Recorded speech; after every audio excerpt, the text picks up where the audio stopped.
China na ata ang maituturing natin isa sa pinakamalakas na team sa Asia pagdating sa basketball. Sa mga past game nila, halos dinudumina nila lahat ng Asian team pag sila na ang nakakalaban.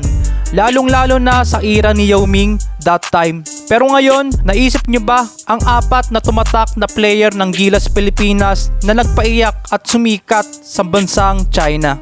Unang-una sa listahan, ito na ata ang isa sa pinakamasakit na pagkatalo ng China sa kamay ng Gilas Pilipinas. 10 years ago, simula 2024 hanggang noong 2014 FIBA Asia Cup, kung fan ka na ng Gilas Pilipinas since 2014, siguradong alam nyo na ang ginawang pasabit ng isa sa pinakamatinik nating gwardya nang walang iba kundi ang angas ng tondo na si Foley. Sa lawak ng icon ni Foley, nagawa ng Gilas Pilipinas na makuha ang bronze medal matches nila laban sa China. Sa tatlong free throw ni Foley, walang kakabakabang na ipasok niya yung tatlong free throw na yon. So natapos nga ang game sa 80-79. Bago pa lang mag-free throw si Foley, ang lamang ng China is 2 points. Nakapagtala nga din si Foley dito ng 9 points ng debut game niya sa Gilas Pilipinas. Ito din yung pinakamagandang run ng Gilas Pilipinas dahil dito nakuha ng ating national team ang spot para sa FIBA World Cup, Sevilla, Spain. Same year lang din mga boss.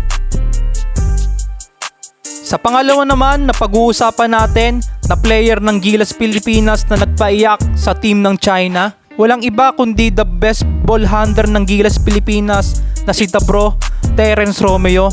Si Terence Romeo ata ang pinakasikat na player ng ating Gilas Pilipinas mula sa pagandang ball handler niya. Walang katakot-takot tumira sa importanteng minuto ng game. Sa year of 2017, maswerteng napasama si Terence Romeo sa FIBA Asia Cup 2017. Sa game ng Gilas Pilipinas versus China, pinangunahan ni Terence Romeo ang buong serye. Wala ding nagkaka-expect na matatambakan ng Gilas Pilipinas ang China that time. Why? Because yung China is hindi basta-bastang player yung pinadali nila sa Lebanon. Kung matatandaan, whose country ang Lebanon sa 2017 FIBA Asia Cup? Sa pinadala ng China doon, future star ng China yon. Tulad na lamang ni Yongu na nag-a-average ng 17 points per game. So hindi nag-expect talaga natatambakan ng Gilas Pilipinas ng 17 points hanggang sa 4th quarter. So nakahabol lang China doon sa 4th quarter, pero doon na pumasok sa serye si Terence Romeo. Grabe yung binitawang tira ni Terence Romeo doon mga boss, no? Unstoppable talaga doon si The Bro. Kahit sino talaga yung bumantay doon mga boss, talagang nakahain lang talaga ni Terence Romeo yung depensa ng China. Final score nga pala ng game na yon is 96-87. Nakapagtala nga si Terence Romeo doon ng 26 points. Sa pangatlong listahan natin mga tol, sino pa nga ba kundi si JC? Sino ba naman ang hindi makakalimot sa 2023 FIBA Cup against China? Grabe yung pinakita ni JC dito, halos nagpaulan talaga ng tres sa 3rd quarter. Ito nga pala yung first ever win ng Gilas Pilipinas against China since 2014 na high level. So meaning is team A ng China yon. Puro pinaka top player talaga ng China yung pinadala nila. Sa laban na yon, 3rd quarter pa lang pinapaiyak na talaga ni JC yung China. Sa quarter na yon is 4 points straight, 3 points ang binitawan ni JC dito.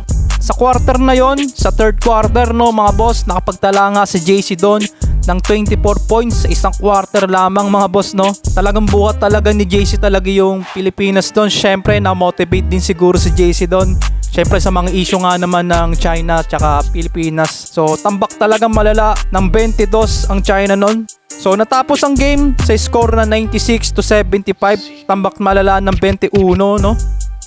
Nakapagtala nga doon si JC ng 34 big points.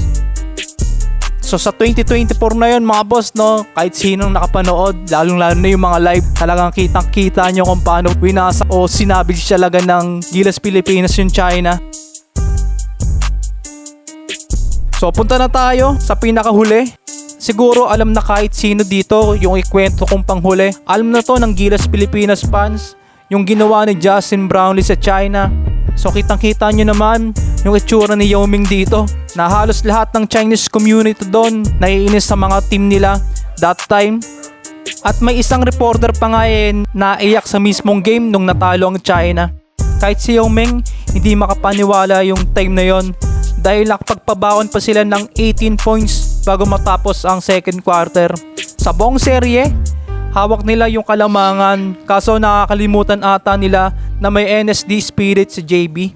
Nakapagtala si JB sa fourth quarter lamang ng 17 points upang maselyuhan ang pagkapanalo ng Gilas Pilipinas against China. Then nakuha din nila ang gold medal at gumawa ng story. Ang Gilas Pilipinas 1962, huling nanalo ang Gilas Pilipinas ng gold medal. At 1962 na yon, 5 taon pa lamang ang kasalukuyang head coach ng Gilas Pilipinas na si Coach Tim Cone. So grabe talaga yung pinakita ng historic game ng Gilas Pilipinas doon, lalong-lalo na yung ginawa ni Justin Brownlee doon. Nakapagtala nga si Justin Brownlee ng 33 points sa serie na yon.